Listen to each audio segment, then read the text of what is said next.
Thanks for joining us for our Veterans Voices special. I'm Katherine Guyon. We're here at the brand new Gold Star Families Memorial Monument at Wheeling's Heritage Port. It's been 1 year since we started this series here at 7 News, and in that time we've brought you the stories of 20 local veterans detailing their time overseas. They date back as far as World War II and even include stories of service from Iraq and Afghanistan. Each one is emotional in its own way. As I just mentioned, we are here at Wheeling's brand new Gold Star Families Memorial Monument. West Virginia native Herschel Woody Williams, the sole surviving Medal of Honor recipient of the World War II Battle of Iwo Jima, was the driving force for this memorial. Last year, Williams challenged Wheeling Mayor Glenn Elliott to get the ball rolling on this project. The memorial was dedicated back in September. This is the 7th Gold Star Families Monument in the Mountain State. Another man who was instrumental in making this monument a reality was the subject of one of our Veterans Voices stories. For Marine Corps veteran John Nanny, his military service turned into a lifelong passion. This is his story in his own words. I owe so much to those 4 years that there isn't anything I wouldn't do for the military today. John Nanny's lifetime of giving back began in December of 1960 when he enlisted in the Marines. Coming up as a child, I had seen a neighborhood boy come home on leave in his Marine Corps uniform once, and it really caught my attention. So I wanted to be a Marine and I wanted to be a policeman.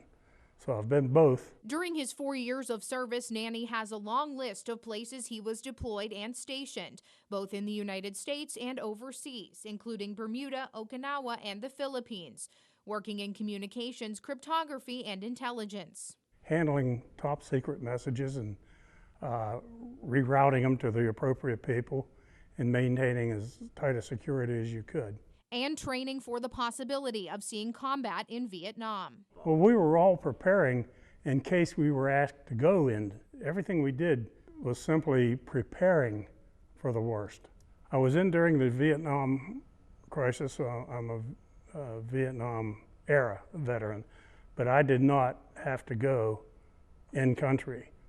First of all, they were protective of us because of our security clearance and not wanting us anywhere near the bush. I regret that I didn't get to serve because I was all around it. Of all the places he was deployed, Nanny says he has a favorite. I was deployed to what was then Formosa, what is now Taiwan.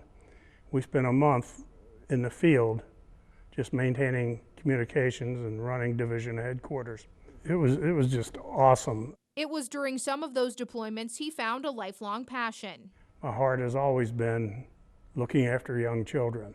Nanny was discharged from the Marines as a corporal and spent more than 45 years doing special work with children in the Ohio Valley and much more. All his success he credits to 4 early years of his life. But I wouldn't trade my time in the Marine Corps for anything in the world. Nanny has also been a professor and continues to do work with Veterans Affairs, including the American Legion, VFW, and the Herschel Woody Williams Scholarship Foundation. His list of accolades is long and well-deserved. Still to come, one of the most emotional stories ever told through the series puts an Ohio Valley native on the beaches of Normandy back in 1944. The story of Angelo Giuffredi after the break. Welcome back to our Veterans Voices special. Of the thousands of soldiers who landed on the beaches of Normandy 75 years ago, one of them was an Ohio Valley native. Angelo Giuffredi enlisted in the Army not long after Pearl Harbor.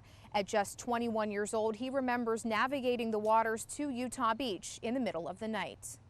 It's hard to imagine what they went through for us, and they did it for us. While we may not be able to imagine it, we can hear about it from the brave men who were there. 1 o'clock in the morning, walking in the water up to here. Angelo Giuffredi was one of them. His unit navigated the cold sea to the westernmost of the beaches during the early hours before the Allied invasion. I had to have the Tetratrol, that was explosive.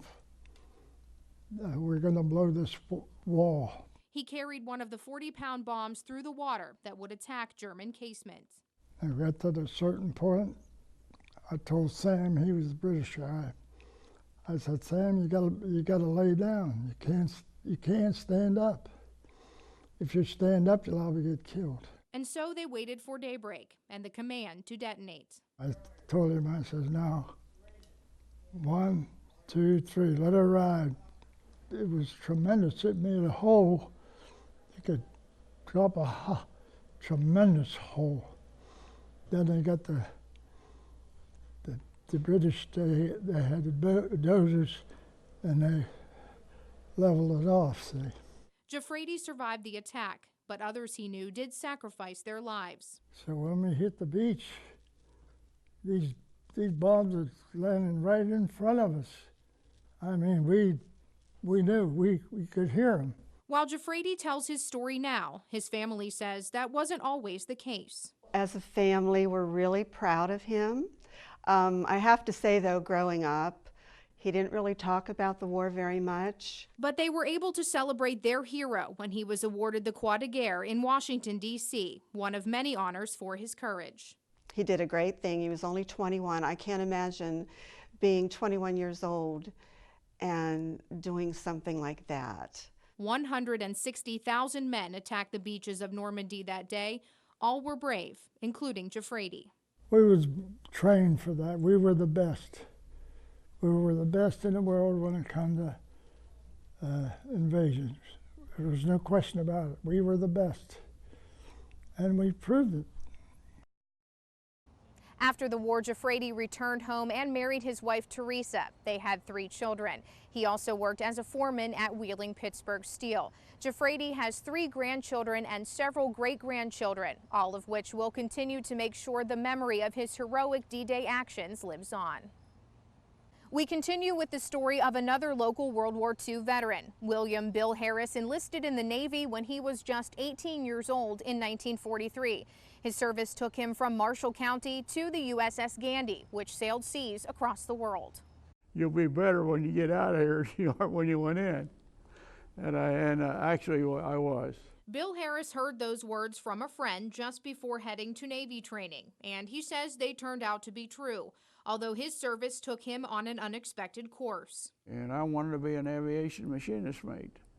And so I ended up being a sonarman. He was one of more than 300 men assigned to a brand new ship, the USS Gandy. You say ping, train, and listen. And that was his job, using sonar to track down submarines. So you would send out a sonar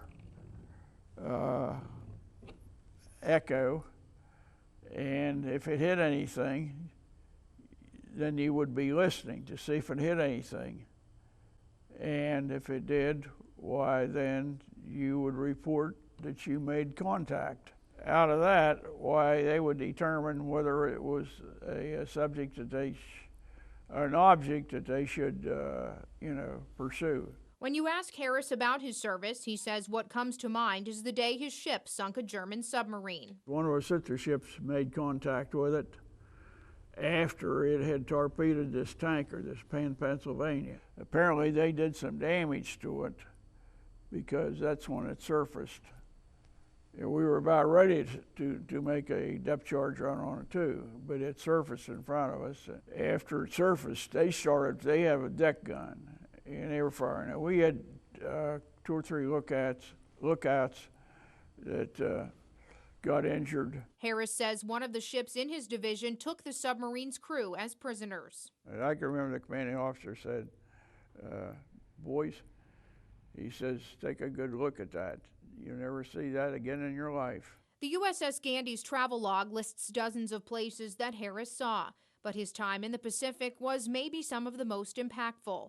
His cousin was killed on Okinawa, and Harris was able to pay his final respects with the help of his commanding officer. And so I worked it out where I got to go ashore and got transportation to where the Marine Cemetery was and see his name. He was from McMacken, John B. Goodwin, on a cross in a cemetery on Okinawa.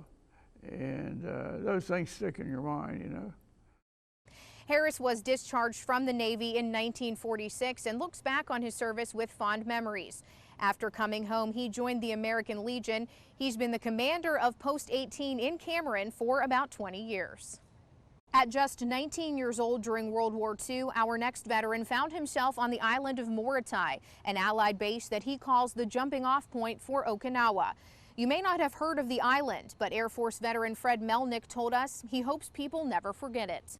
I was scared from day one. Fred Melnick says that's how he felt serving in the Army Air Force. He'll tell you he was what you'd call a fixer-upper man. We worked on anything. We did groundwork, we fixed runways. And that's what he did, even while fighting on the island of Moritai in the Pacific. But even before facing combat there, Melnick had a close call when he shipped out. We come to get on that plane that took off without us. In the meantime, it crashed and killed all them guys.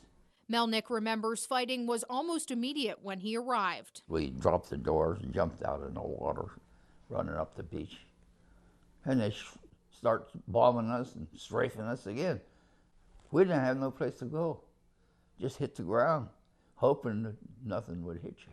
He and his fellow soldiers following the biggest order they had. And the lieutenant said, we got to hold this at all costs. I put 4 goddamn socks around my neck full of ammunition. I had a carbine around my shoulders. I had 5 clips on my belt. Melnick remembers he saw a lot of loss and a lot of brave men. All the gundarn people that were there, they did their jobs. I don't care what they did. Soldiers, sailors, Marines, I don't care who they were. I appreciate every one of them. And if you could see the white crosses that we had there, you'd really believe me. Some of that loss still stays with him. I was there to the end. What you seen, what you heard, what you did, it'll never leave you. It'll be with you forever. At times, even today, I'll even wake up and I'm shaky. I can't help it. But he says through it all, he's proud of what he did. You had to do something for your country, you know. And that's how you felt. I imagine most of the guys my age would feel the same way. Melnick passed away on July 13th. He was 95 years old. We extend our deepest sympathies to his family and friends, and we count ourselves lucky to have heard his story.